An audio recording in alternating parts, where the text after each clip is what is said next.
Does this look like a budget notebook to you? Just 2 years ago, you would have had to pay top dollar for a notebook like this. One with a glossy pattern finish, one with metal accents, one with HD output, and it has 4 gigs of RAM, which is fast, and a large 320 gigabyte hard drive. The best news is that you can get one for less than $800. In fact, this one costs less than $600. I'm here today to help you find the budget notebook of your dreams. Step 1 in buying a budget notebook. Find the screen size that makes the most sense for your lifestyle. Obviously, with sub $800 notebooks, we have plenty of sizes to choose from. Starting at the lower end, you can get a 13-inch notebook which is thin, light, and mobile, and it's great for people like road warriors, and it's great for people like students who want to leave the dorm and not come back all day to recharge. But you might be a person who prefers multimedia and really wants a big screen to watch movies or view photos, in which case something like a 17-inch notebook is perfect for you.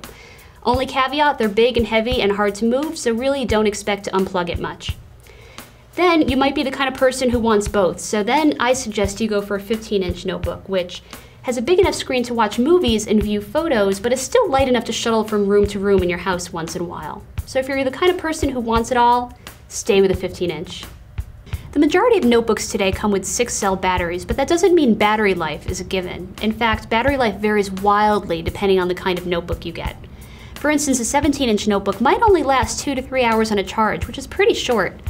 If you move down to a 15-inch, you can expect 3 to 4 hours on a charge, and if you have a 13-inch notebook with a standard processor, that'll last 4 to 5 hours.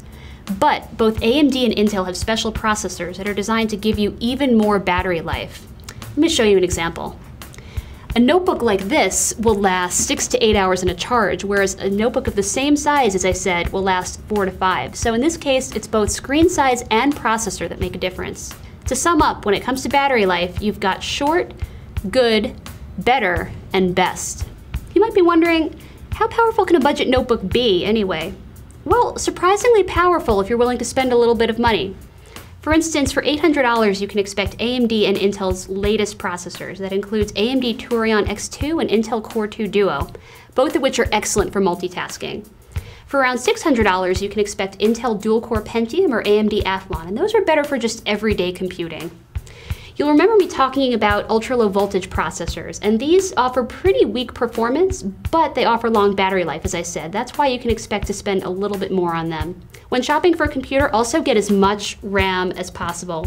2 gigs is the bare minimum if you want to comfortably run Vista or Windows 7, but if you can find 3 or 4 gigs, which I think you can at this price point, go for it. It's going to make a big difference in how fast the computer feels. Finally, don't settle for less than a 250 gigabyte or 320 gigabyte hard drive. Those are the standard sizes nowadays, even for such a low price range, and I think you'll be able to store all of your photos, music, and videos on them. Now that we've covered performance, let's talk about some other features you're going to want to pay attention to while shopping. First, the optical drive. Now, it might surprise you, but not all laptops have them these days because they're thinner and they're lighter without them. Plus, not everyone needs them. People do things like download software, they stream media from sites like Hulu. But if you want one, make sure that it's a DVD burner. Also, look for lots of USB ports lining your system. If it's a small system like this, 2 is okay, 3 is better. If you have a larger system, 4 is an even better number. Also look for HDMI output. That's a real bonus there because it allows you to connect to HD monitors and HD TVs.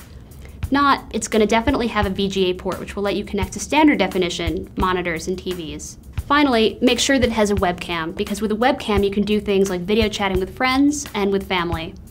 Go to newegg.com to see all these notebooks on sale.